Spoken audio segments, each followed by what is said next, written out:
Selamat sore rekan-rekan, khususnya rekan-rekan yang bergabung di P5I, Perkumpulan Profesi Pengacara dan Praktisi Pajak Indonesia. Pada kesempatan hari ini, kami akan menyampaikan tanggapan dalam bentuk video reaction sehubungan dengan telah dilaksanakannya uji kelayakan atau fit and proper test oleh Komisi 3 DPR RI berkaitan dengan calon Hakim Agung Kamar Tun Khusus Pajak yang diajukan oleh Komisi Yudisial tanggal 27 Agustus 2024. Oleh karena itu, tanpa berlama-lama lagi, kita akan ikuti sama-sama video ini dan kami akan memberikan tanggapannya berikut ini. Kita lanjutkan. Khusus Pajak atas nama Dr. Diana Malemita Ginting.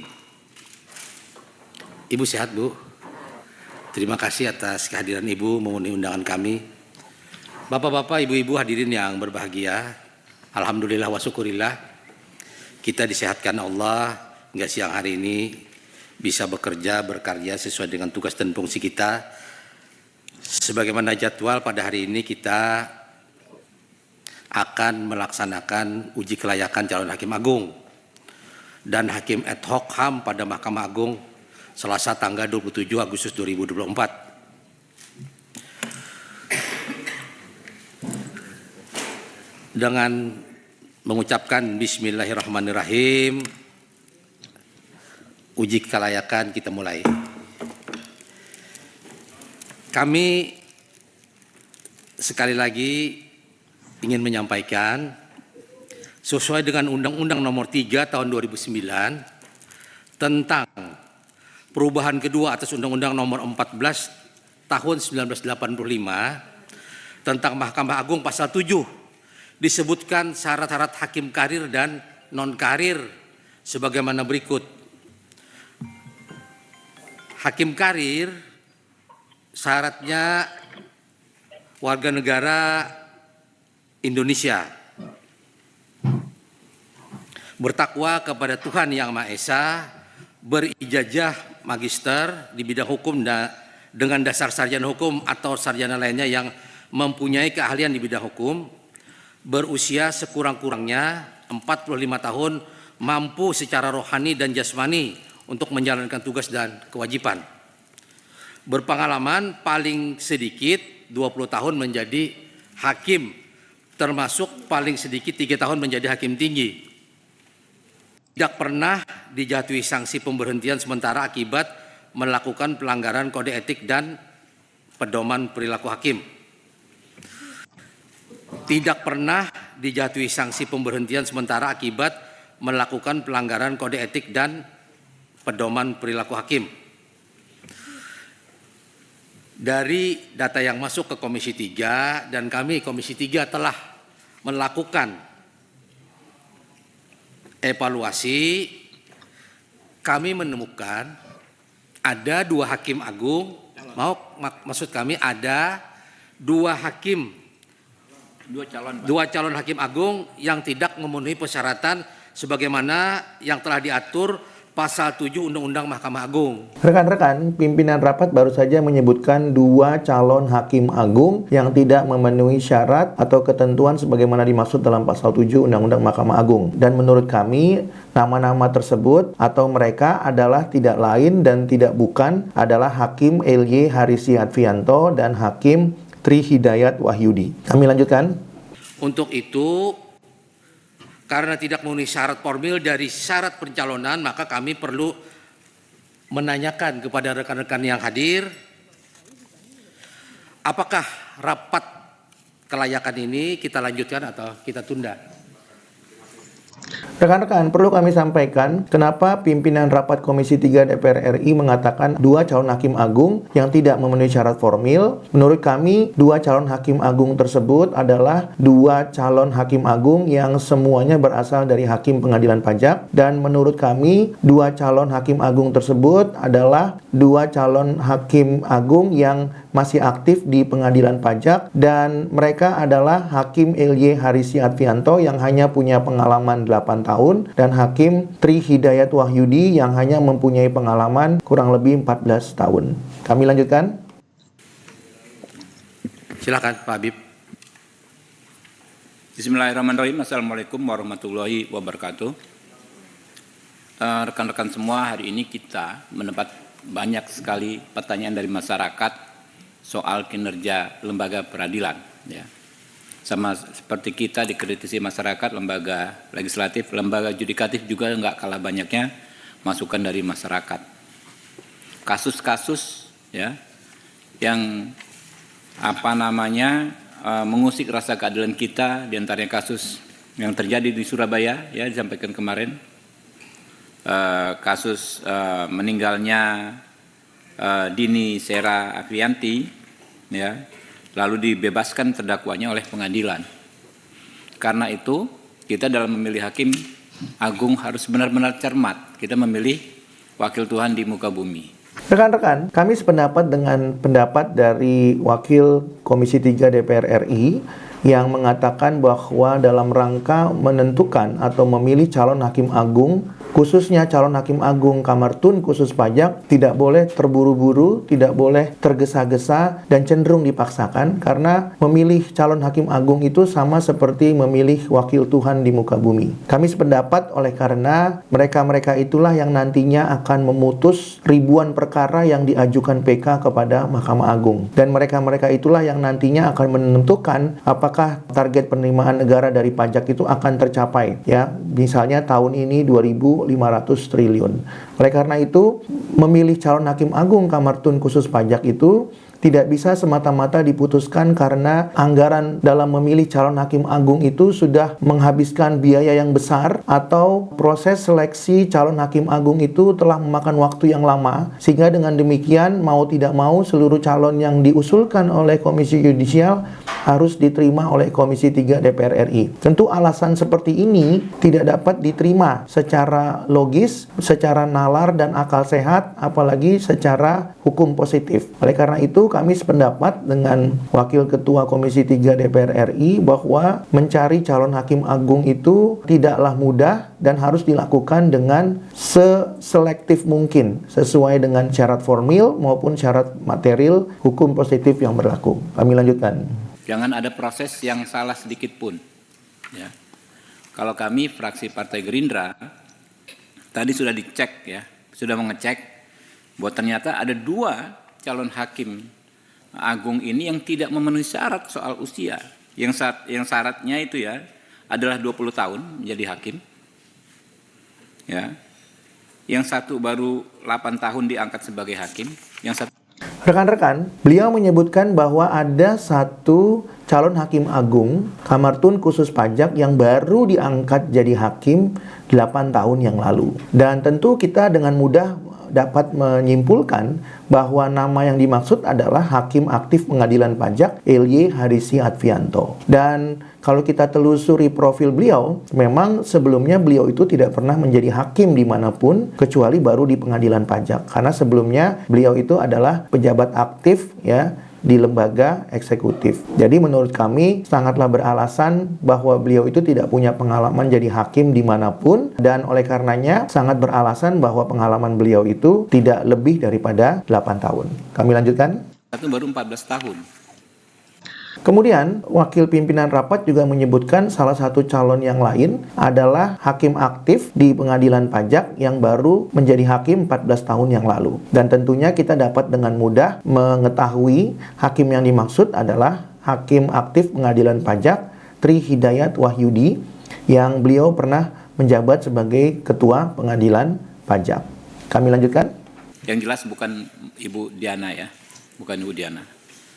Rekan-rekan, yang menarik adalah wakil pimpinan rapat Komisi 3 DPR RI mengatakan yang jelas bukan Ibu Diana. Atau dengan kata lain, sebenarnya beliau ingin mengatakan bahwa Dr. Diana Ginting itu telah memenuhi syarat. Yang menurut kami sebenarnya juga tidak memenuhi syarat, tapi kemudian kami tidak tahu persis bagaimana cara menelitinya, karena menurut kami calon hakim agung Kamar Tun khusus pajak Diana Ginting adalah seorang yang berasal dari hakim non-karir. Artinya, salah satu syarat untuk dapat diusulkan harus memenuhi syarat sebagai hakim non-karir, di mana di dalam pasal 7 huruf B Undang-Undang Mahkamah Agung disebutkan syaratnya adalah mempunyai pengalaman di bidang profesi hukum 20 tahun atau sebagai akademisi 20 tahun. Nah, kalau misalnya kita teliti makna daripada berpengalaman di bidang profesi hukum 20 tahun, tentunya yang bersangkutan calon hakim agung Kamar Tun khusus pajak Dr. Diana Ginting harus punya pengalaman di lembaga beliau, yaitu Kementerian Keuangan, karena beliau adalah pejabat aktif di Kementerian Keuangan, tapi kemudian beliau bekerja atau berprofesi di bidang hukum. Pertanyaannya, apakah beliau itu bekerja lebih daripada 20 tahun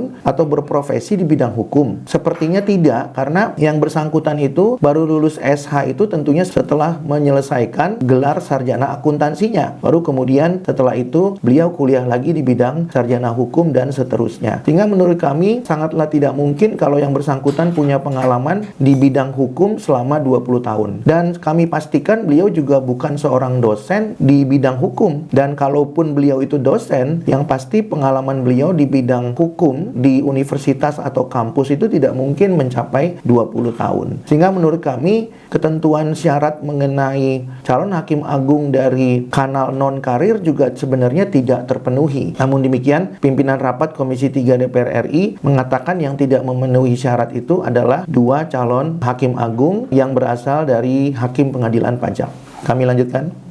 Jadi karena prosesnya sudah cacat ya di Komisi Yudisial, tadi sekretariat mengkonfirmasi katanya pansel menerapkan yang namanya diskresi. Rekan-rekan, ini menarik sekali ya, karena Komisi 3 mengatakan bahwa Komisi Yudisial menggunakan diskresi dalam melakukan seleksi atau rekrutmen calon hakim agung Kamar Tun khusus pajak. Dalam beberapa press conference yang dilakukan Komisi Yudisial sering mengatakan bahwa diskresi yang mereka lakukan adalah diskresi yang berdasarkan hukum sesuai ketentuan pasal 22 Undang-Undang Administrasi Pemerintahan. Namun, menurut kami hal itu kurang tepat. Namun demikian kami akan memberikan tanggapan atau video reaction berkaitan dengan ketentuan rumusan norma pasal 22 Undang-Undang Administrasi Pemerintahan berkaitan dengan diskresi dalam proses seleksi calon hakim agung Kamar Tun khusus pajak. Namun tidak dalam video ini. Oleh karena itu, kami ingin menyampaikan bahwa apa yang disampaikan oleh Komisi Yudisial itu selalu diulang-ulang menggunakan ketentuan pasal 22 Undang-Undang Administrasi Pemerintahan.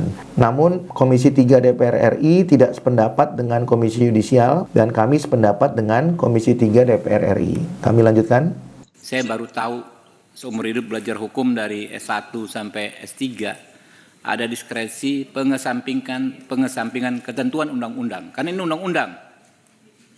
Jadi pansel merasa berhak mengesampingkan ketentuan undang-undang nomor 3 tahun 2009 ya. Dan yaitu terutama pasal 7.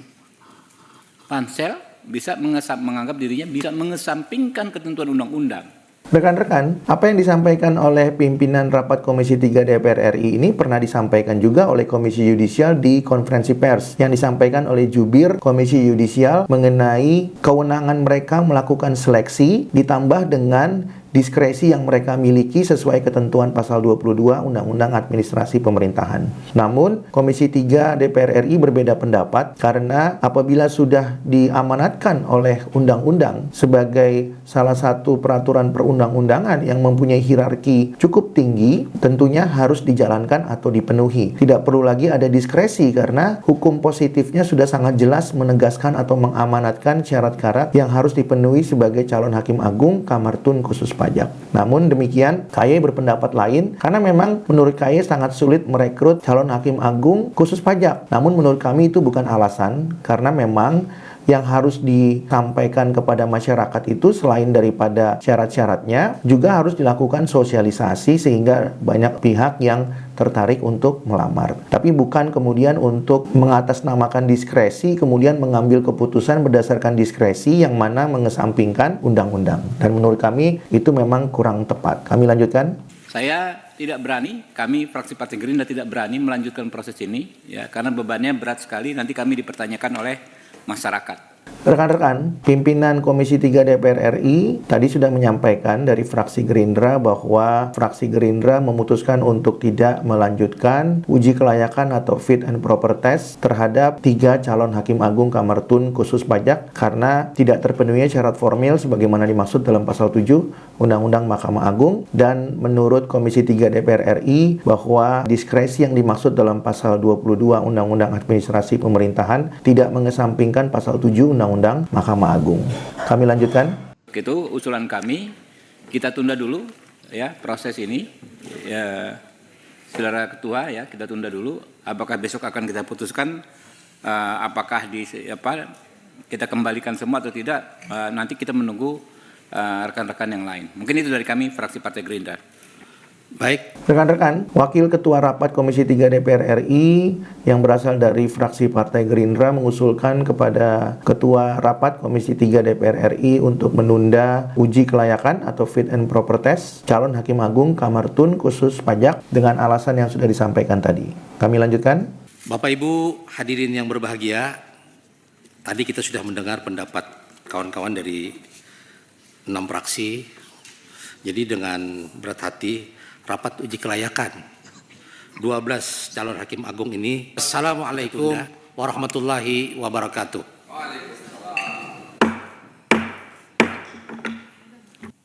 Rekan-rekan, itu tanggapan yang bisa kami sampaikan terhadap rapat Komisi 3 DPR RI dengan agenda uji kelayakan atau fit and proper test berkaitan dengan 3 calon hakim agung Kamar Tun khusus pajak yang diusulkan oleh Komisi Yudisial dalam rangka memenuhi permintaan Mahkamah Agung. Apabila rekan-rekan ingin mengetahui profil-profil para calon hakim agung, khususnya yang berasal dari pengadilan pajak, rekan-rekan bisa berkonsultasi kepada kami, atau apabila rekan-rekan mempunyai informasi lain yang bisa disampaikan berkaitan dengan 3 calon hakim agung Kamar Tun khusus pajak, bisa rekan-rekan sampaikan secara langsung kepada Komisi Yudisial atau kepada Komisi 3 DPR RI, atau boleh sampaikan kepada kami P5I, Perkumpulan Profesi Pengacara dan Praktisi Pajak Indonesia, supaya kami bantu sampaikan kepada Komisi 3 DPR RI. Apabila rekan-rekan berpendapat bahwa video ini bermanfaat bagi rekan-rekan, silakan like, share, and subscribe agar rekan-rekan bisa mendapatkan video-video lain yang bermanfaat sehubungan dengan penegakan hukum, khususnya hukum pajak dalam proses transparansi dan keterbukaan dalam rangka mencari keadilan di bidang perpajakan. Demikian yang dapat kami sampaikan sementara. Terima kasih. Selamat sore.